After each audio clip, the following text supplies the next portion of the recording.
Welcome to Issues at Hand. Peter Chivazo, your host. And yes, another start to a week and hoping a nice week. Today the weather, if you are in and around Kampala, the weather has been brilliant. And it has been for a while now. And today, like several of you already are following on our Facebook page, we're doing tourism.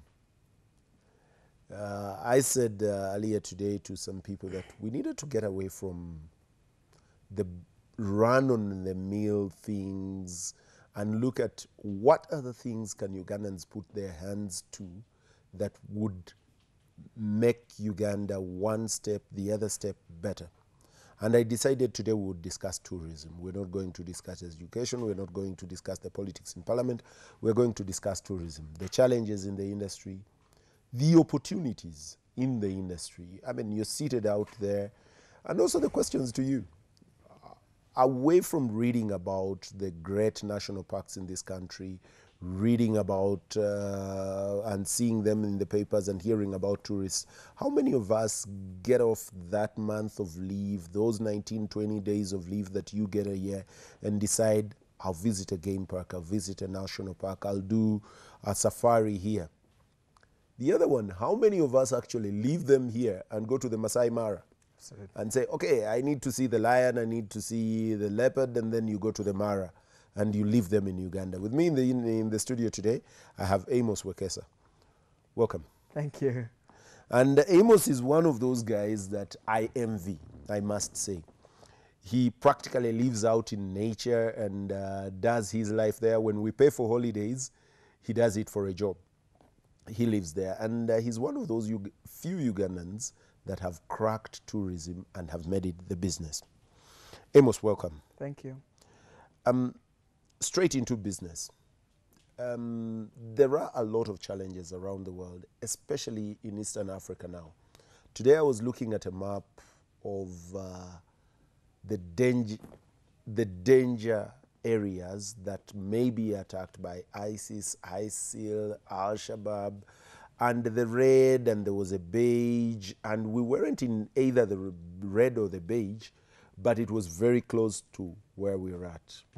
How much do the global politics of war impact on the tourism industry in Uganda for you who is in it? And how much of it is an alarmism?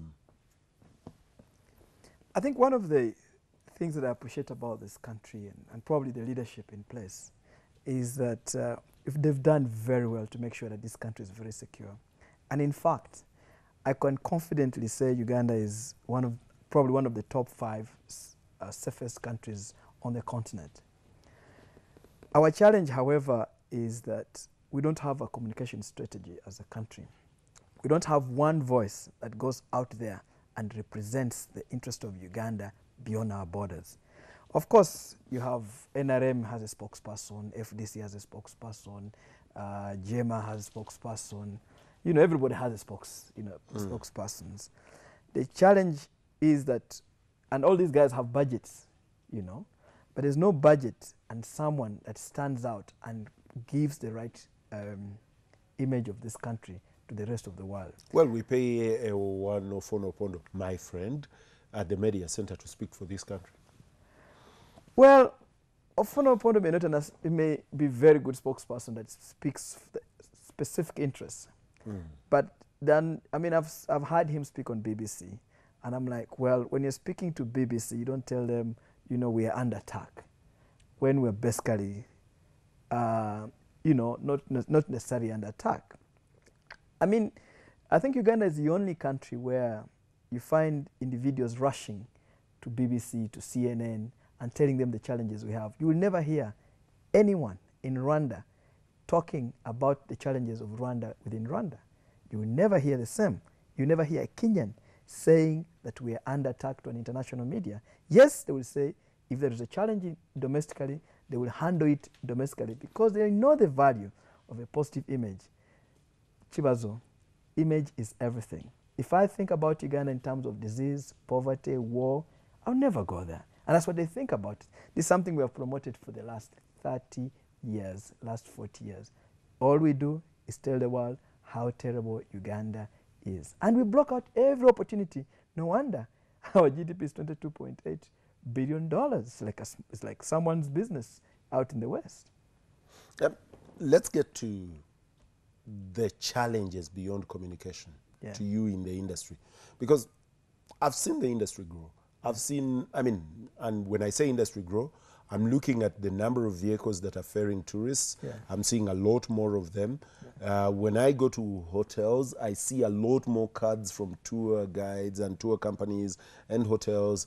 And I'm thinking, okay, this industry must have some throttle to it. Where are your challenges? I think our biggest challenge is lack of image, proper image about Ugandan. I've told you this before. We don't have a serious marketing image of our nation in terms of, as far as tourism is concerned. That's number one.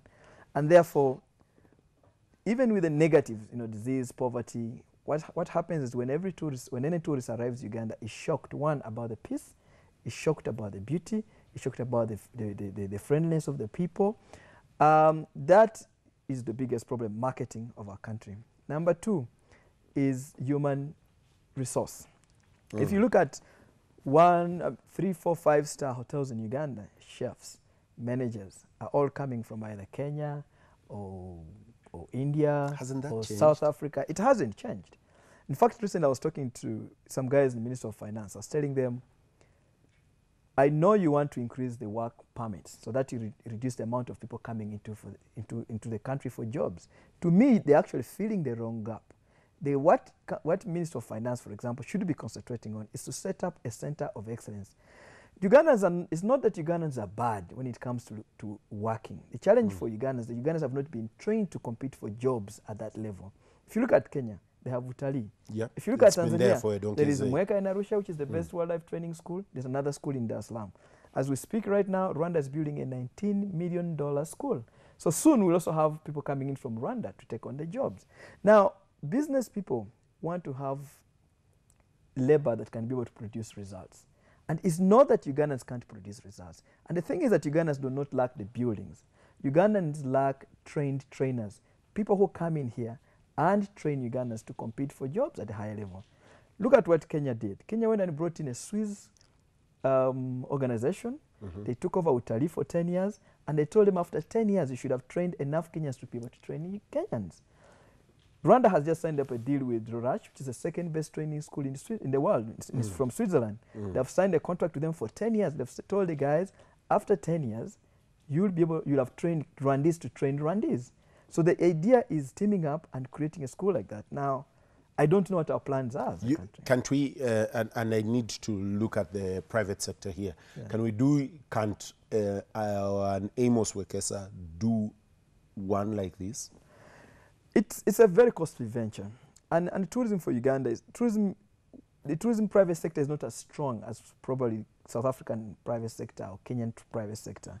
Because this venture will need you to invest about $15 to $20 million. And you're still struggling getting loans at 28%, and everything is against you. The numbers you're struggling with, and it's very difficult when you're trying to build a business. Yes, with time, if we build the numbers, it is possible that private individuals like myself can invest in this particular area. Okay, Abed, I see your message, and viewers, you can join us if you like issues at hand. On Facebook, you're able to join into the show. Our numbers will be displayed very shortly, so you're able to put in a question or comment. But Abed, I see your message. Abed is asking about what do we sell, and I was coming almost there. I'm thinking, if someone thinks of Kenya, and when I have traveled and people talk out, the moment you say Uganda, they ask, are you close to Kenya? If they're very close and they're thinking Africa, otherwise they will ask you about other places. But Kenya, they think about lions. The Mara is famous for that, for the lion and the beasts, the wilderness. The wilderness beasts, yes, the migration in the Mara. The migration. Yeah. And it's a grand thing. It's the thing that people will pay their money for. They'll save it and say, I will go to Kenya when they're crossing and see these. Tanzania, I haven't heard a lot, I must confess. The Serengeti, Tanzania has taken over as the #1 tourism destination in East Africa right now as we speak. Interesting.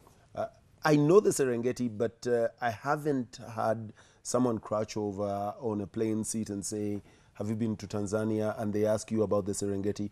If you say East Africa, they know Kenya, they know the lion in the Mara, they know the wildebeest. What does Uganda have? I think when it comes to biodiversity, probably no country on the continent can beat Uganda. And the challenge is that we're looking at Kenya in terms of what they have sold well. Yes. Ugandans must realize that Uganda was the #1 tourism destination until 1971. When Idi Amin took over power in 1971, insecurity and tourism cannot coexist. True. That is very, very important. Now, Mason Falls National Park was the #1 national park. If you go back and research on the continent, it was the most beautiful national park. Its numbers are growing, are regaining. And Uganda has so much to beat Kenya, Tanzania, hands down. One, if we use the Nile, Uganda has the source, the longest river. You have the best rafting opportunities on earth on the Nile. You have the hardest and most powerful waterfalls on earth called Mason Falls, where Mason Falls National Park is named. You have a potential for cruise from Mason Falls National Park to Nimule, which is 222 kilometers. You could do cruises there. Now, you should know that before Egypt went into problems, they were earning about $9 billion from tourism. And over $3 billion of it was actually attached to the Nile. Now, the value of the Nile in Uganda is far much bigger than the Nile. Look at the birds. Uganda has got 1,056 different species of birds. I gave an example recently on social media. I said, if you get Alaska, USA, and Canada combined, they have 914 different species of birds. If you get America alone, they have 784 different species of birds. Last year alone, you can Google it, whoever is out there, America made $32 billion from people who went to watch birds there. They were Americans, weren't they? No, it was people local came from all over. tourism. No, it's both. In America alone, there are 46 million bird watchers. Bird watchers are people that if you tell them the best place to see birds is Uganda in the world, per square kilometer, they'll come here. So if America made, with retailers only 32 billion, and the whole total contribution was... Does that actually make money? People coming to watch birds? Big time. Birders are the richest people. It's a hobby. The poor people don't have hobbies of watching birds, butterflies. That's a fact. Chibazo, we have 53.9% of the mountain gorillas. To see the mountain gorilla, $600. That's interesting per hour. because everywhere else, when people talk about the gorilla seems to be a native of Rwanda. It's because it is baptized in Rwanda. It is named in Rwanda. Chibazo, in life, it doesn't matter what you have. It matters most what you do with what you have. You have a big portion of Lake Victoria, 84 islands called the Sese Islands. You have 10 national parks and 12 game reserves. You have the best mountain to climb on the continent. It's a third in terms of height. But when you look at National Geographic rating, there's only one mountain that qualifies to be among the top hiking places in the world, and it's only the Rwenzori here. But look at how many guys go to Kilimanjaro.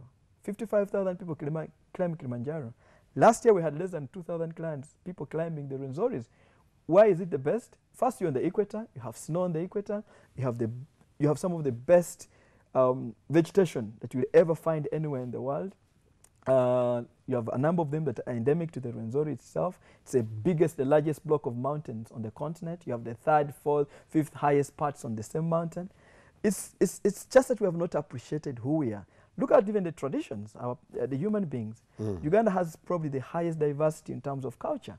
You go among the Baganda, they have a different traditional dance. The Bagiso have a different traditional dance, the Banyankore. All these things are things that we have not exploited. Unfortunately, we are looking for what we don't have. And that's why we don't, in a way, look at this country as a great country. I need to think, because I think it is about the time when we had Chogam here. Was that 2008?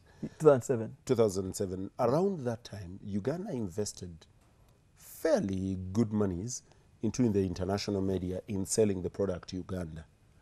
I know CNN, Inside Africa, a friend of mine thinks that it was a wrong place to advertise Inside Africa, but on CNN, variously, and I know that in different media within Europe, Uganda was paying monies to sell the product Uganda.